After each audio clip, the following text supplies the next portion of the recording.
El ahorrador de electricidad Estaminal es el único aparato en el mercado que reduce el consumo de electricidad tras haberse instalado en miles de hogares en Canarias. No deje que su factura de electricidad afecte su economía familiar. El ahorrador Estaminal le garantiza una reducción de un 10 hasta un 35% de su recibo de luz. Estaminal no necesita ninguna instalación especial, es autoinstalable y no consume electricidad.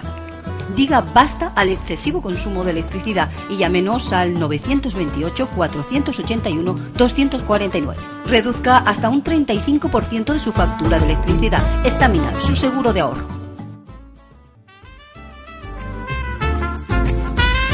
Ahorrador de electricidad Estaminal. Tras muchos años de implantación en Canarias, les ofrecemos la posibilidad de ahorrar de un 10 hasta un 35% del consumo de su factura de electricidad. Tenemos un ahorrador que se adapta a sus necesidades, sea cual sea su tipo de negocio o industria. Muchos ahorradores puede encontrar en el mercado, pero solo Estaminal ha demostrado su eficacia. No deje que los gastos abusivos de electricidad afecten su economía de negocio. Pídanos presupuesto sin compromiso al 928-481-249. Ahorrador de energía Estaminal, la solución a sus problemas de exceso de consumo. Ahorre de un 10 hasta un 35% de su factura de electricidad. Hola, buenas noches. Empezamos aquí el enfoque. Hoy vamos a hablar, como vieron, de ciencia ficción, de ese arte, porque además lo es, tanto en la novela como en la pintura y muchísimas cosas. Para ello tenemos un invitado que es colaborador de esta casa, viejo conocido. Copresenta un programa en esta casa, como es el No Somos Mayores. Hablamos del polifacético, del artista polifacético Paco Lescano. Buenas noches, Paco. Muy buenas noches. Una de las cosas que decíamos de la ciencia ficción, y además yo creo que lo hemos comentado en alguna ocasión, esto ha sido uno de los pioneros de la ciencia ficción en España, ¿no? Sobre todo de la novela, ¿no? He sido uno de los pioneros de narrativa de ciencia ficción y también de ilustración de la ciencia ficción. Y esto por puro chiripa, porque fue un amigo poeta que se llamaba, el pobre ya murió, Mario Ángel Marrodán, un excelente poeta social, un editor de Francia, que también murió, que se llamaba Jacques Ferron, estaba buscando escritores españoles del género ciencia ficción, y no encontraba ninguno. Recibí una carta de Marrodán preguntándome si yo sería capaz de escribir un cuento de ciencia ficción. Y le dije que iba a intentarlo. Escribí 2 cuentos cortos y se los envié a la editorial, se llamaba la editorial Duclas, de Jacques Ferron. Le mandé los 2 cuentos y los premiaron. Le dieron un primer premio y salieron editados en la editorial Jacques Ferron, que era una editorial marginal, de estilo fanzine, pero con mucho prestigio por los escritores que escribían dentro, y que fomentó mucho ese tipo de literatura, de literatura. Y a partir de ahí, otra editorial de Barcelona, que fue la editorial Acervo, que publicó 25 volúmenes recopilando autores españoles de ciencia ficción, pues también me escribieron y me publicaron una serie de cuentos en varios volúmenes antológicos. Y eso fue lo que poco a poco me fue abriendo la puerta. O sea que cuando yo empecé a escribir narrativa de ciencia ficción, realmente no había nadie. Sobre los años 70 surgió Carlos Buisa, que hizo la película, ¿cómo se llamaba? Asfalto, en televisión, Atienza.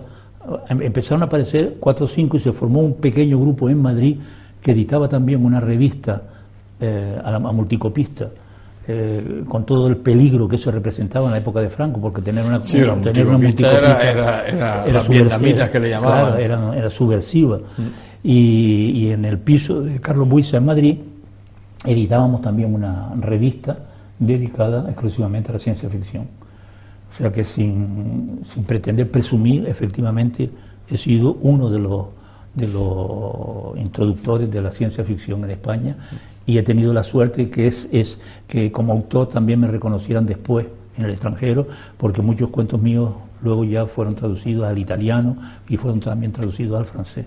En la actualidad sigues tú escribiendo sobre ciencia, realmente ese estilo, vamos a llamarle, ese género de literatura, continúo escribiéndola, porque realmente yo creo que es algo que se ha estructurado dentro de mí desde mi propia infancia, porque mi padre era un entusiasta de Julio Verne, era un entusiasta de Wells. Él fue el primero que me habló de la Guerra de los Mundos, me habló de La máquina del tiempo. Y mi hermano Pedro tenía grandes conversaciones conmigo en relación al futuro. Y quieras que no, todo eso fue una pequeña brasa que se ha ido desarrollando desde la infancia. Y hay una anécdota: yo hice en los jesuitas, mi bachillerato. El estudio de las 3 de la tarde era insoportable, porque con el ruido del mar y de los cantos rodados se quedaba uno dormido encima de la mesa, era imposible estudiar. Y había un cura, que le llamábamos nosotros Torquemada, que era el que vigilaba y se iba dándole toquecitos en la cabeza o en la espalda a los niños que se iban durmiendo. En ese momento yo tenía 11 años y yo estaba ensimismado no en la lección que tenía que aprender, sino en una página con letra pequeña, que nadie lee por eso del rollo, y leyendo esa letra pequeña empecé a escribir mi opinión en el margen del libro, ya que no estaba de acuerdo con lo que decía el científico, que afirmaba que la vida desaparecía en cuanto desaparecía la luz. O sea que cuando vas bajando en el fondo del mar, cuando no hay luz, este científico decía que era imposible la vida. Yo tenía 11 años, sin embargo tuve la intuición de que se equivocaba, y lo empecé a escribir en el borde del libro, tan concentrado que no me di cuenta que venía el cura, el que me cogió por una oreja, me retorció la oreja, hizo un movimiento casi perfecto de maestro de kendo, me puso de rodillas y me dijo: pero pequeño soberbio, ¿cómo eres tú capaz de decir que un científico se ha equivocado? Eso se llama soberbia, se llama orgullo. Y además, eso que has puesto ahí, que Dios no es tan tonto como para olvidarse del fondo del mar, eso es casi un sacrilegio. Y entonces, 3 días penado y 3 días escribiendo: no seré soberbio, no seré soberbio, no seré soberbio. Pero desde ese momento me quedó una especie de simpatía por todo lo que ocurre en las grandes profundidades, donde efectivamente los años demostraron que el niño de 11 años tenía razón, que existe la vida, una vida muy, muy desarrollada, pero que tiene una fisonomía especial, y esos monstruos, esos monstruos submarinos, a veces aparecen en mis dibujos, y a veces de repente no están en mis dibujos, sino forman parte de algunos de los personajes que me imagino que podrían existir en otro sistema planetario o en otro planeta. O sea que han habido una serie de factores de la infancia hasta la adolescencia que me han mantenido viva la fantasía de extraterrestre, vamos a llamarlo. ¿La ciencia ficción se lee en España? La ciencia ficción tuvo un boom en los años 70-75 y ha tenido muy, muy buenos autores, pero se lee poco. O sea, ya ha pasado un poco a la moda, porque hubo un boom tan grande de ciencia ficción que todo se mezcló. y la gente se creía que el que estaba, por ejemplo, había autores de novelas del oeste que le ponían un cohete en medio de las patas, cambiaban las pistolas por atomizadoras y ya era una novela de ciencia ficción, que no tiene que ver nada con eso, ¿eh? Y hubo una ciencia ficción muy mala, una ciencia ficción muy buena como escritores, y luego una caída bastante espectacular a partir de los años 77, fue cayendo, ha ido cayendo. Sin embargo, en Francia se sigue leyendo mucha ciencia ficción, en Bélgica, en Estados Unidos mucha también, y la ciencia ficción rusa muy interesante. O sea, para ser escritor de ciencia ficción o ilustrador, como en tu caso, hay que tener una creatividad y una imaginación especial. Tiene que ser creatividad, tiene que ser imaginación, tienes que tener las puertas abiertas a otras posibilidades, ¿eh? Por ejemplo... O sea, no puede ser un incrédulo. Exactamente. Tú, si tú date cuenta que el ser humano, desde el punto de vista religioso, solo lo creó Dios en la tierra, desde el punto de vista de la religión, claro, en la tierra. Y le ha costado mucho trabajo, de una manera velada, al Vaticano empezar a aceptar que hayan encontrado en otros sistemas planetarios otros planetas que se parecen a nosotros y que posiblemente estén habitados, a los que no podemos llegar con los medios que tenemos todavía, porque son planetas que están a muchos años luz de aquí. De aquí a la Luna hay 350.000 kilómetros de distancia. Un año de luz, cada segundo es 350.000 kilómetros.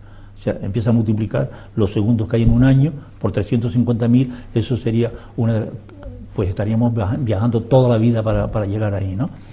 Y en la ciencia ficción, la ciencia ficción, hay una ciencia ficción de todos los días, como puede ser, con los pies en nuestra tierra, como puede ser el Mr. Hyde y el Dr. Jekyll, donde hay un personaje que bebe una mezcla que ha hecho, y entonces la personalidad negativa que tiene es la que toma la apariencia corporal, y todos sus malos instintos salen al exterior, que es el caso de el doctor Mr. Hyde y el doctor Jekyll y Mr. Hyde, ¿no?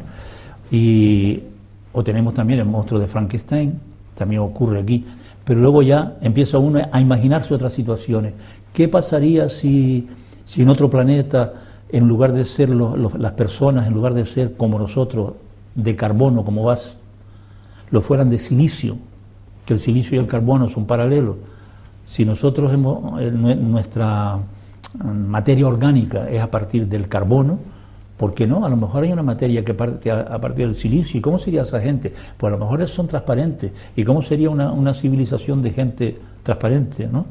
O sea que hay que tener una capacidad grande de especulación y una capacidad grande de imaginación, y estar también abierto a muchas cosas. La ciencia ficción es premonitoria, adelanta muchas veces lo que después sucede. Hombre, tenemos el caso ya tópico, cuando hablamos de Julio Verne. Claro. Julio Verne, que en realidad las cosas que él tocó ya estaban entrevistas o medio inventadas, es lo que hizo darle otra prolongación. Pero claro, ya Julio Verne hablaba de una realidad absoluta del submarino, como hablaba de una realidad absoluta del viaje a la Luna. O sea que hay escritores de ciencia ficción que, como tú dices, tienen como una actitud premonitoria, ¿no? Y que pueden escribir cosas que dentro de su sistema lógico se pueden producir o van a provocarse al cabo de 20 o 30 años, ¿no? Hay también se puso mucho en moda en España. Hubo muchos escritores de ciencia ficción que utilizaron la ciencia ficción para decir lo que no podían decir, porque muchas veces se le entregaba a la policía un original y cuando la miraban decía: esto que es una novela de marciano, y te la autorizaban, sin darse cuenta que a través de los personajes extraterrestres del libro estábamos criticando el sistema social o el sistema político. Y así apareció también una literatura de ciencia ficción sociopolítica. O sea que ya en la época de... En la misma época de Franco. En la época de Franco se hacía ciencia ficción sociopolítica. Sociopolítica, hubo escritores de ciencia ficción política. Y no lo captaron nunca. Se dieron cuenta tarde. Se dieron cuenta tarde y hubo muchas cosas que pasaban a través de la ciencia ficción, por eso, quizás por incultura del sistema o por una esperanza que tenía el sistema de que la gran masa de gente no llegara a comprender la sutileza del cuento que uno había escrito. Yo escribí muchos cuentos también en esa dirección, y creo que uno de ellos, me pasó una cosa curiosa, fue en Bruselas, hubo un festival internacional de escritores de ciencia ficción. Entonces cogí un libro, porque ponía antología de escritores españoles de ciencia ficción, y cogí un cuento que empecé a leerlo, que me parecía familiar, y al mirar la biografía del autor me di cuenta que era mío, que era yo quien había escrito el cuento y que la biografía era también mía, pero me había olvidado que yo había escrito ese cuento, que tenía justamente toda una serie de tramos de crítica al sistema social. Y una anécdota curiosa en ese libro es que venía la biografía del escritor, el cuento que había escrito y una fotografía del escritor. Y cuando miro la fotografía veo un señor calvo, sin gafas, que no tenía que ver nada conmigo. Y digo, esto sí que es ciencia ficción. Entonces, desde Bélgica escribí la editorial de ¿dónde era? De Madrid, y le dije, mire usted, que he encontrado un libro, antología de escritores de ciencia ficción, con un cuento que es mío, una biografía que es mía, el nombre mío, pero la fotografía, ¿quién es ese señor? Dice, mire, este señor, las coincidencias de la vida, este señor es el poeta Mario Ángel Marrodán, que como usted había desaparecido del planeta y no sabíamos dónde estaba, pues pusimos la primera foto que teníamos a mano para llenar la página. Y eso sí que es ciencia ficción. Eso sí es ciencia ficción. Vamos a hacer un pequeño alto. Estamos hablando con Paco Lescano, estamos hablando de la ciencia ficción, tanto en la narrativa como en la ilustración, como en la pintura. Y bueno, pues como decíamos, hacemos un parón muy pequeño y volvemos enseguida. Ahorrador de electricidad Staminar. Tras muchos años de implantación en Canarias, les ofrecemos la posibilidad de ahorrar de un 10 hasta un 35% del consumo de su factura de electricidad. Tenemos un ahorrador que se adapta a sus necesidades, sea cual sea su tipo de negocio o industria. Muchos ahorradores puede encontrar en el mercado, pero solo Staminar ha demostrado su eficacia. No deje que los gastos abusivos de electricidad afecten su economía de negocio. Pídanos presupuesto sin compromiso al 921-481-249. Ahorrador de energía Staminar, la solución a sus problemas de exceso de consumo. Ahorre de un 10 hasta un 35% de su factura de electricidad.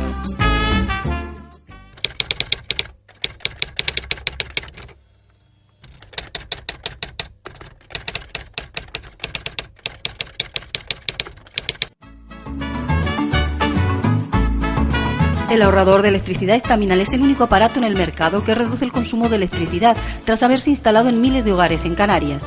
No deje que su factura de electricidad afecte su economía familiar. El ahorrador Staminar le garantiza una reducción de un 10 hasta un 35% de su recibo de luz. Staminar no necesita ninguna instalación especial, es autoinstalable y no consume electricidad.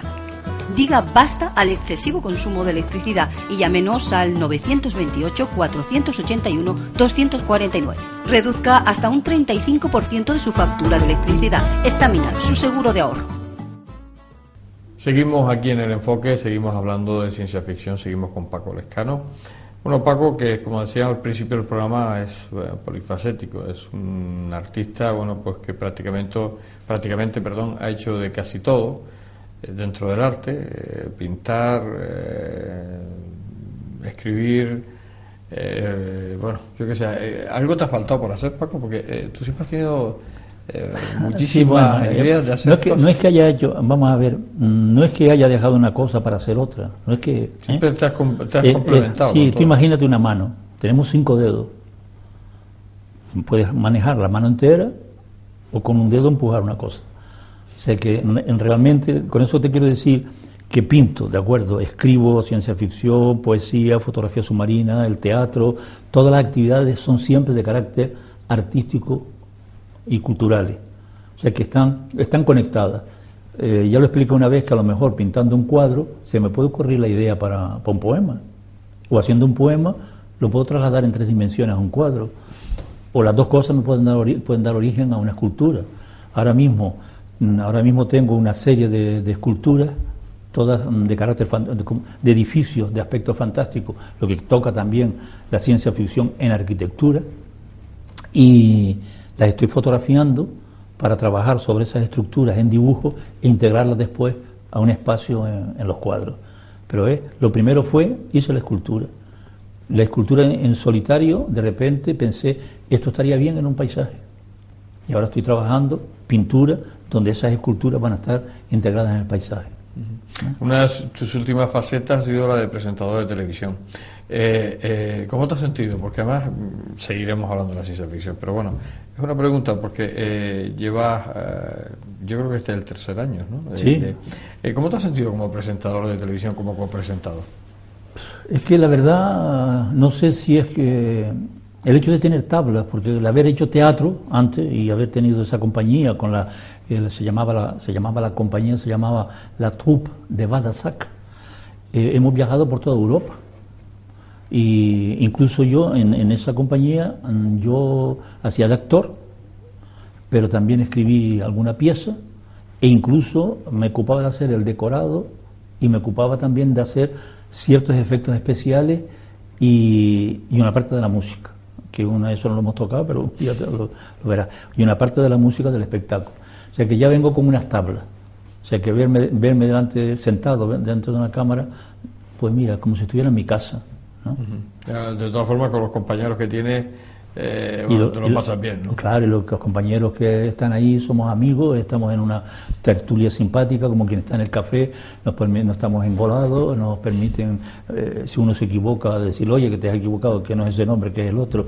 Es muy agradable. Sobre todo dentro de tu creatividad era lo que te faltaba, ¿no? Que es decir, que habías hecho de casi todo y ya sí, ser en la televisión, pues ya sería... En televisión cuando me te han entrevistado, pero como presentador yo creo que es algo más para complementar, ¿no? Sí, algo más, sí. Lo único, como tú dices, me faltaba montar en globo, pero lo de montar en globo falló por un pelo hace poco en La Rioja, que me invitaron a hacer...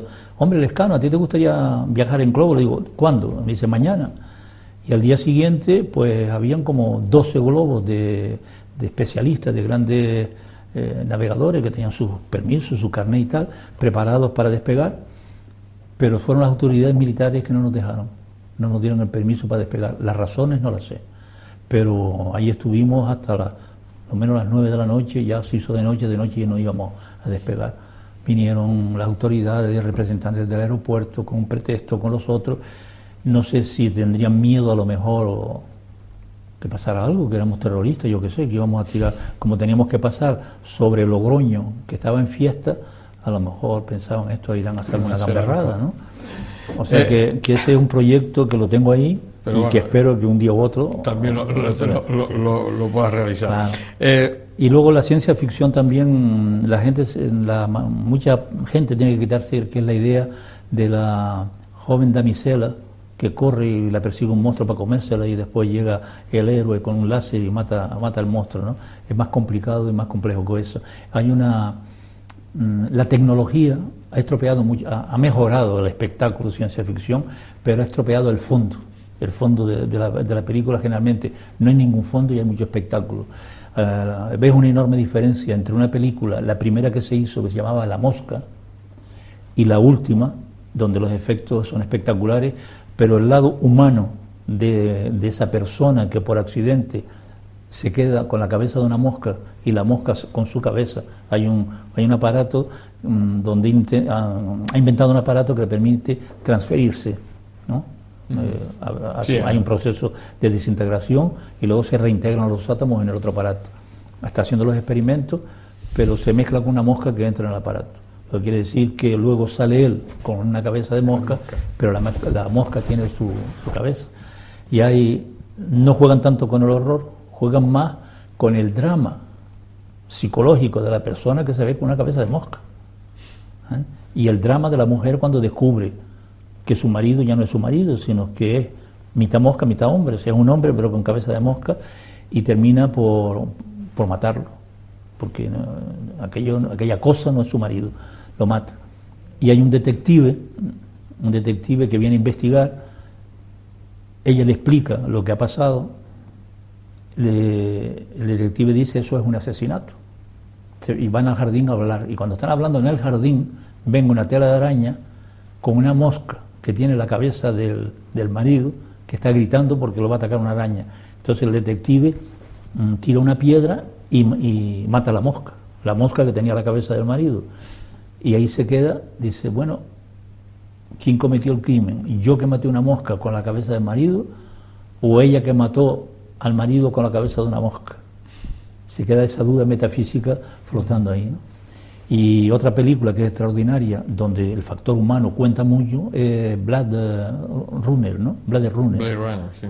Esa película es verdadera ciencia ficción, es un género de ciencia ficción importante. Y otra donde se juega con el terror, pero que es muy buena película también, porque hay mucho de factor humano ahí, es Alien, la primera. Ya el resto es la aventura, pero la primera, Alien, cuando yo la vi a mí me impresionó mucho cuando la vi, ¿dónde la vi? En Lyon, en Francia. Pero lo más que me impresionó es una cosa que no habló nadie de ella. Era la primera película donde una mujer, sin dejar de ser delicada y femenina, era el héroe de la película. Y que ella, mientras que el monstruo que hay, dentro de la nave va matando, asesinando a todos los hombres, ella es la que consigue asesinar al monstruo, pero incluso teniendo miedo, pero sin dejar de ser femenina, es más fuerte que los hombres. Y eso, no hubo una crítica que comentara esa presencia femenina con otro valor en la película. Y no sé si tú sabes que en Alien la mayoría de los vestuarios, de los dibujos, o sea, de los vestuarios, de todos los decorados, lo hicieron dibujantes de ciencia ficción franceses, entre ellos Moebius, no sé si Philippe Cassa también. Sé que luego los dibujantes de ciencia ficción también han creado muchos personajes del cine de ciencia ficción. Normalmente el lector de ciencia ficción es juvenil, porque además siempre un poco la ciencia ficción como a la gente joven, como a los niños. No, es adulta. La ciencia ficción, hay mucha gente joven que la lee, pero muchísima gente. Pero, por ejemplo, volvemos a Wells, no era literatura solamente juvenil, porque nuestros padres y abuelos hablaban de Wells, con su Máquina del Tiempo, por ejemplo, con, ¿cómo se llamaba?, La Guerra de los Mundos, ¿no? O sea que hay ciencia ficción que la leen los adultos y que tiene un nivel para adultos, y luego hay otra ciencia ficción que tiene un nivel para los adolescentes e incluso para los niños, ¿no? Uh-huh. ¿Tú has cautivado los tres? En general, todo lo que yo escribo... Pues tú también has escrito para niños, ¿no? ¿No? Sí, también he escrito, claro que escribo cosas para niños y dibujos para niños. Incluso de ciencia ficción. Y cosas de ciencia ficción también. Pero, por ejemplo, el cómic que me dieron un premio en Francia, que era un tema de ciencia ficción, pues mire, lo leían los adolescentes, pero lo leían también los adultos. Esa historia. O sea, que era para todos los públicos. Era para todos. Y que sueño, y no sé si lo podré hacer, justo ese cómic convertirlo en un corto, filmarlo como un corto. El tema tuyo de películas también has estado ahí trabajando, ¿no? O sea, porque además una de tus creatividades es el cine, ¿no? ¿Te gusta el...? Más bien el reportaje, ¿no? El reportaje particular, ¿no? Especial, no he hecho una película, pero sí he filmado muchas cosas, ¿no? Desde hace mucho tiempo, porque...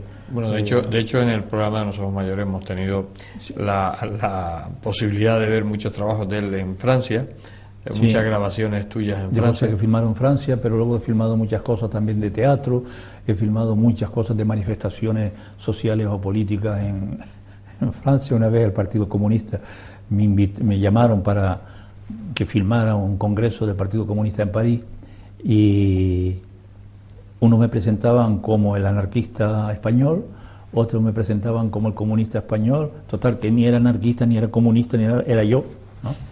Y me acuerdo que filmé y me llamaron porque lo había hecho con picardía, claro. Cogí una toma lateral donde coincidían casi todas las narices de los gente de partido que estaban hablando, estaban socialistas, comunistas, había algunos de lo que llaman la derecha moderada, habían católicos, bueno, pues estaban ahí, era un congreso internacional. Cojo la toma así de derecha y el último de los que estaban ahí, que era un representante de partido, no paraba de hurgarse la nariz. Entonces habían todas las narices y el último hurgándose la nariz. Lo dejé en la película y querían que lo cortara. Como una vez tuve también un ruso que daba un concierto, había un pianista y un violinista. Entonces, siguiendo, ¿no?, el piano y las piernas del ruso, pues claro, me di cuenta que el pobre, el pantalón que tenía puesto era un pantalón viejo. Acababa de venir de Rusia, no tenía para nada. Era su primer concierto y estaba incluso deshilachado por debajo. Y cogí ese deshilacho, lo filmé también, y al violinista que estaba tocando el violín, había una mosca que la tenía posada aquí, y al meter un primer plano, pues estaba ahí, tocaba el violín y soplaba. O sea que... Y al principio, eso parece que me gusta filmar, pero me gusta filmar con el toque humano, con el humor.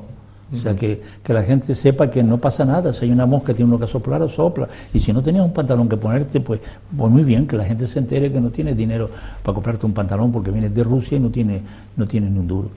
O sea que, si tuviera dinero, haría cine. Volviendo a la ciencia ficción, sí. Paco, ¿es un género con futuro? ¿Eso no morirá nunca? Yo creo que no morirá nunca. Es un género que siempre tiene futuro porque... ¿Tiene adeptos? Sí, tiene adeptos, tiene muchísimos adeptos la literatura de ciencia ficción.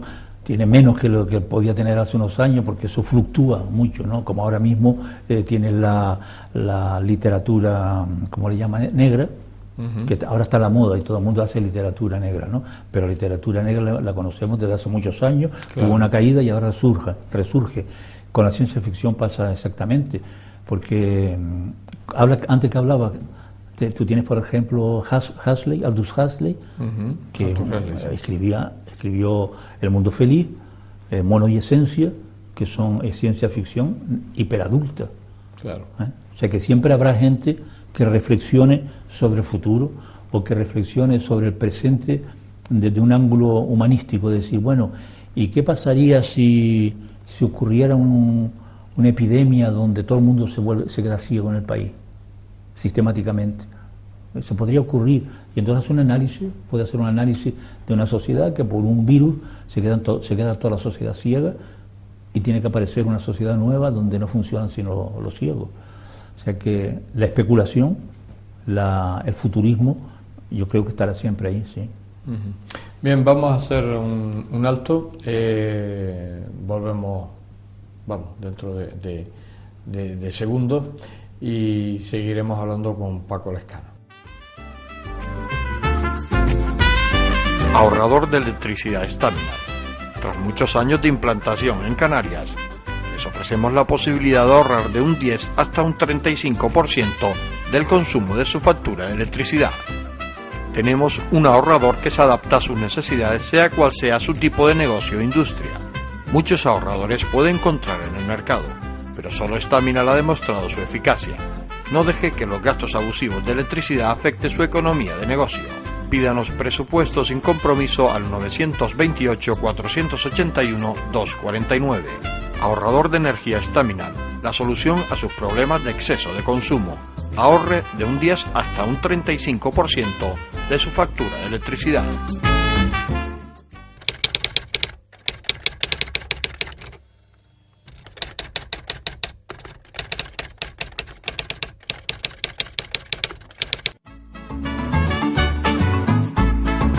El ahorrador de electricidad Staminar es el único aparato en el mercado que reduce el consumo de electricidad tras haberse instalado en miles de hogares en Canarias. No deje que su factura de electricidad afecte su economía familiar.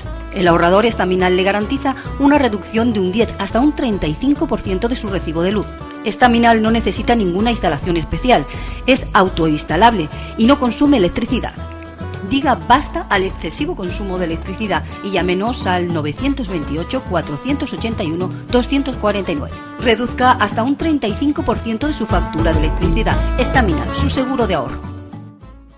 Llegamos a la última parte del enfoque, hoy hablando de la ciencia ficción, que tenemos un invitado como es Paco Lezcano, que bueno, ha sido de los pioneros de la narrativa de ciencia ficción en España. Yo creo que es todo un lujo tenerlo aquí. Otra de las cosas que ha sido importantísima en la ciencia ficción es la ilustración, la pintura. En muchos casos, en los cómics es parte fundamental sin ilustración, y en los libros también, es decir, si no hay ilustración que un poco nos lleve a ese mundo, independientemente de la narrativa, no tendría sentido la ciencia ficción sin esa ilustración, ¿no? Que es importante. Hay una hermandad, una unión muy fuerte entre la ilustración y la literatura de fantasía o de ciencia ficción, y yo mismo lo he utilizado mucho, ¿no?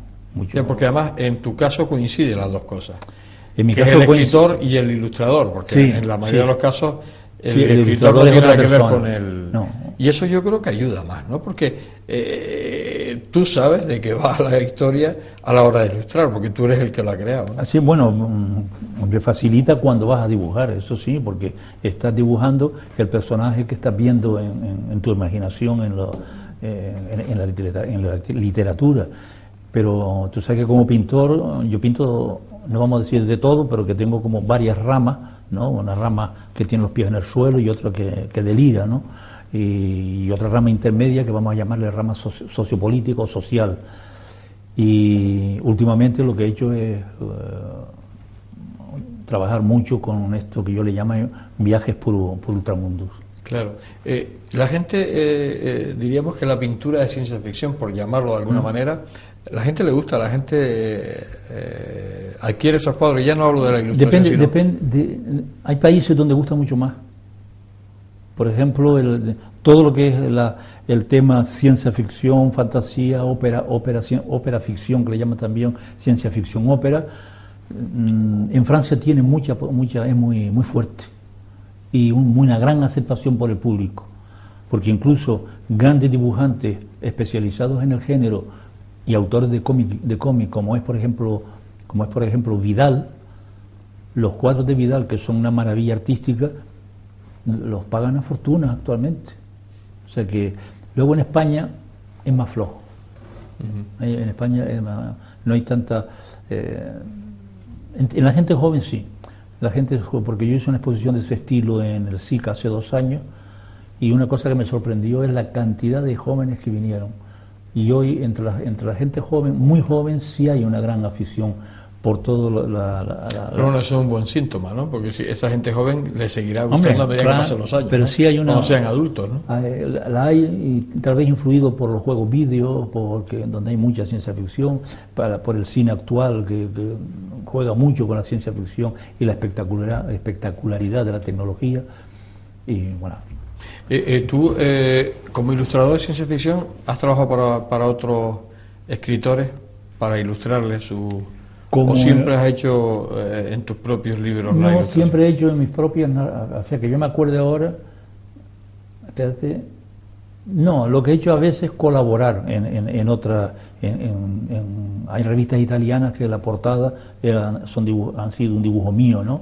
Y revistas francesas donde hay dibujos míos en el interior, y revistas belgas, porque en Bélgica hay un tal Gordin, se llama él, que fue un gran promotor de la ciencia ficción belga e internacional, y él sí, yo le ilustré muchas revistas a eso, pero en general casi todo, lo más global de ilustración relacionada con la ciencia ficción siempre ha estado unida a mis propios textos. Y en el tema de esas exposiciones de pintura de ciencia ficción, que por cierto hablaremos que hay una exposición que se abrió el pasado día 5, de octubre. Hablaremos de esa exposición, que todavía tienen posibilidad hasta el día 21 de visitarla. Has hecho muchas exposiciones como pintor en este tema del viaje de ultramundo en ciencia ficción, Así que tenga un nivel, sí, en ese nivel no he hecho muchas exposiciones donde sea de la ciencia ficción. He hecho muchas exposiciones en las que han estado incluidos elementos de ciencia ficción. Pero luego sí, en Portugal, por ejemplo, en Porto, hice una gran exposición en la universidad, donde el tema estaba todo ligado a la ciencia ficción. En Canarias también las he hecho, en Bélgica, en Bruselas también he hecho algunas, pero no es mi caballo de batalla, no es continuamente hago hacer exposiciones donde el tema es de la ciencia ficción, claro. ¿No? Porque hay muchos temas que me interesa lo social, me interesa lo político, me interesa el individuo, y como yo digo siempre, todo me ha interesado desde el átomo a la estrella, o sea que hay una exposición que a veces todo el tema lo he sacado a través del microscopio. Hablamos de la exposición esta que haces en San Mateo, sí, en la casa... Sí, es el Viaje por Ultramundos. Viaje por Ultramundos. Sí, ultramundos que son, perdón que te interrumpa, mundos imaginarios. ¿No?